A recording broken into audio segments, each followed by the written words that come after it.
The topic, I really wanted to deal with the root of this issue, and that's why I chose to look at lust, which I'm glad that Dr. Vogler mentioned that lust is a state and not a specific act. We tend to conflate the two and think that lust is an act, but when we talk about the deadly sin of lust, it's a state of the soul, of will. One of the things, my father said by 20, everybody's an expert on at least 3 of the 7 deadly sins. And by 50, you've got all 7 pretty much under your belt. But I did ask him about lust. He's 84 now, and I asked him last year about lust. When do you finally overcome that one? And he said about a half hour after the cadaver's cooled. So, and I think anybody that's ever worked in a nursing home or knows about what goes on in nursing homes will testify to that truth.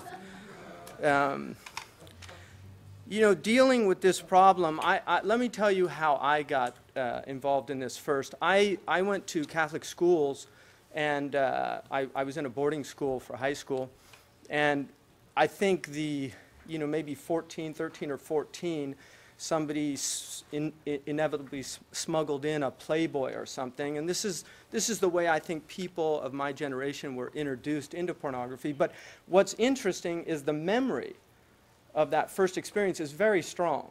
And I think people can testify to that it's very strong, which indicates how powerful sexual images affect a person. They imprint on a person. Now, one of the things, young people do tend to react initially, especially with hardcore pornography. They will act in disgust. Their reaction is one of disgust. The 60s or 50s Playboy, I think today would be considered like great art compared to what's on the internet. And I think a lot of people don't realize just how vile this stuff is. But I want to quote Pope here. One of the things about poets is we tend to forget that they are social scientists of the past.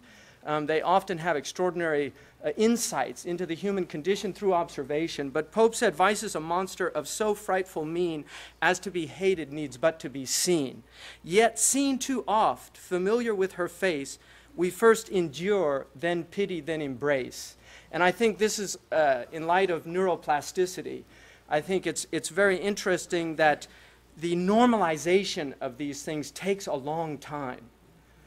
People's reaction to pornography when it was initially introduced into society was not an instantaneous acceptance. There was an immense amount of revulsion, especially when you're dealing with a culture that was still rooted in a Christian ethos. Now, as the Christian ethos has eroded and Christianity in many ways has become more like the world as opposed to making the world, molding it in the image of the celestial world, the city of God. The city of man has, in a sense, co-opted Christianity in many ways. So there are a lot of Christians that will actually argue that there's not really much wrong with pornography. I mean, you will find this out there. You will even find ministers today that might recommend going to a sex counselor and using this to enhance one's life. But one of the things that I wanted to look at was the object of desire. Before I do that, the reason when I became a devout practitioner at about 18 and really led a monastic life for several years, when I came back to the United States after being abroad, I married fairly quickly and really didn't think about pornography as an issue other than that I was seeing it out there on the periphery. But somebody 2 years ago came to me with the Google indices of pornographic downloads in the Muslim world and the sex searches, which were some of the highest in the world. And that really shocked me to find that out. And that got me interested in the topic, and so I read Pamela Paul's Pornified, which if you have not read it, I really recommend that book because that opened my eyes to the extent of this problem. But I decided to open up this issue in the community and invited Pamela Paul last year to speak in Toronto. She spoke to an audience of 15,000 Muslims.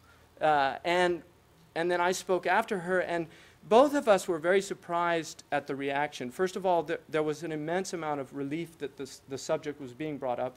Many women in hijab, wearing the traditional covering, came afterwards and told me that they were so happy because their husband had a problem with this issue. So this is an issue that is affecting all of the different religious communities. We know that pornography is a problem in the Christian community.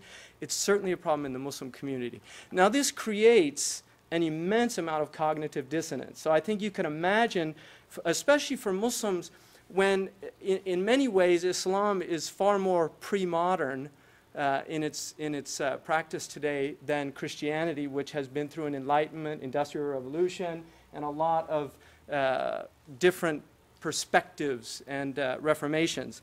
But in the Muslim world, lowering the gaze is a Quranic injunction. It says in the Quran, tell the believing men and women to lower their gaze.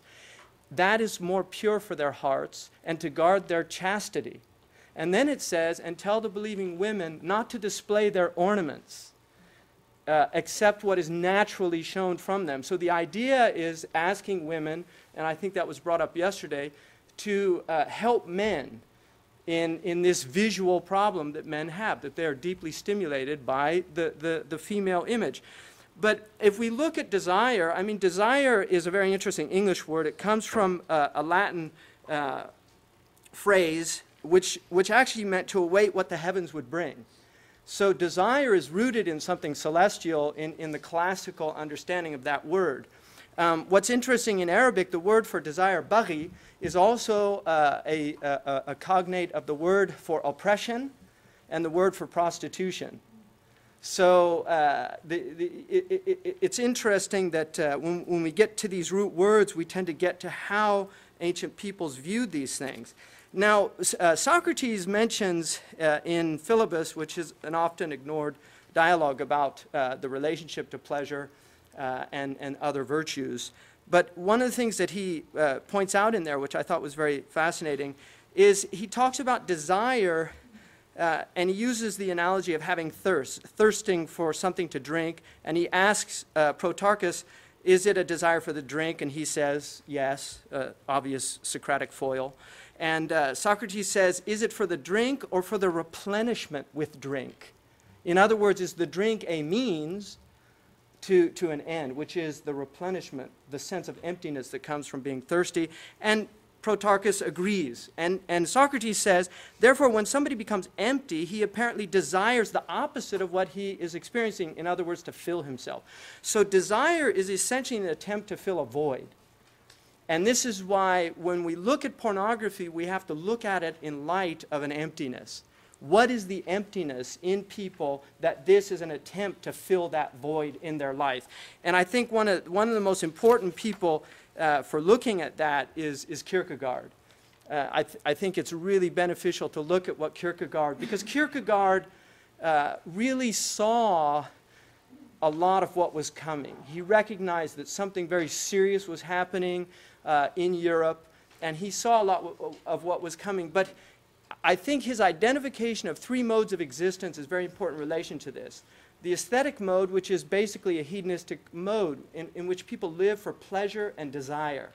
And one of the things that he says is this is rooted in boredom.